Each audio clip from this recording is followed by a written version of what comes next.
ನೀವು photo ಮಾಲ್ಗೆ login ಮಾಡಿದ ನಂತರ ಮೊದಲಿಗೆ ಡ್ಯಾಶ್ಬೋರ್ಡ್ ಕಾಣಿಸುತ್ತದೆ. ಮೊದಲಿಗೆ ಈವೆಂಟ್ ಕ್ರಿಯೇಟ್ ಮಾಡಲು ಇಲ್ಲಿ ಕ್ರಿಯೇಟ್ ಈವೆಂಟ್ ಎಂಬ ಒಂದು ಬಟನ್ ಇರುತ್ತದೆ. ಅದನ್ನು ಕ್ಲಿಕ್ ಮಾಡಿ. ನಂತರ ಈವೆಂಟ್ ಕ್ಯಾಟಗರಿನಲ್ಲಿ ನಿಮ್ಮ ಈವೆಂಟನ್ನು ಪಿಕ್ ಮಾಡಿ.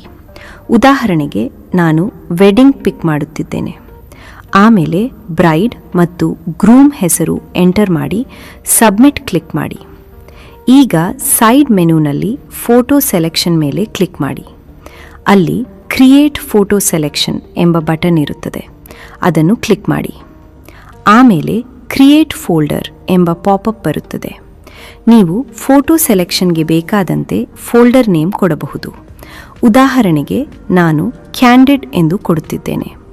ನಂತರ ಸಬ್ಮಿಟ್ ಕ್ಲಿಕ್ ಮಾಡಿದರೆ ಫೋಲ್ಡರ್ ಕ್ರಿಯೇಟ್ ಆಗುತ್ತದೆ.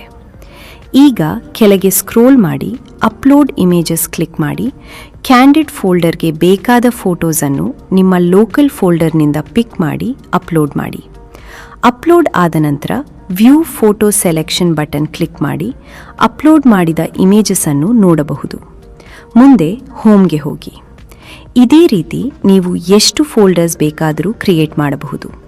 ಉದಾಹರಣೆಗೆ ನಾನು ಮತ್ತೆ ಟ್ರೆಡಿಷನಲ್ ಎಂಬ ಫೋಲ್ಡರ್ ಕ್ರಿಯೇಟ್ ಮಾಡಿ ಕ್ಯಾಂಡಿಡ್ ಫೋಲ್ಡರ್ಗೆ ಮಾಡಿದಂತೆ ಫೋಟೋಸ್ ಅಪ್ಲೋಡ್ ಮಾಡುತ್ತೇನೆ. ಈಗ ಅಪ್ಲೋಡ್ ಆಗಿದೆ ಮತ್ತು ನಾನು 2 ಫೋಲ್ಡರ್ಸ್ ಕ್ರಿಯೇಟ್ ಮಾಡಿದ್ದೇನೆ. ಈಗ ಮೇಲಿನ ಪಬ್ಲಿಷ್ ಬಟನ್ ಕ್ಲಿಕ್ ಮಾಡಿದರೆ ಈವೆಂಟ್ ಪಬ್ಲಿಷ್ ಆಗುತ್ತದೆ. ಮುಂದಿನ ಸ್ಟೆಪ್ನಲ್ಲಿ ಸೈಡ್ನಲ್ಲಿ ಇರುವ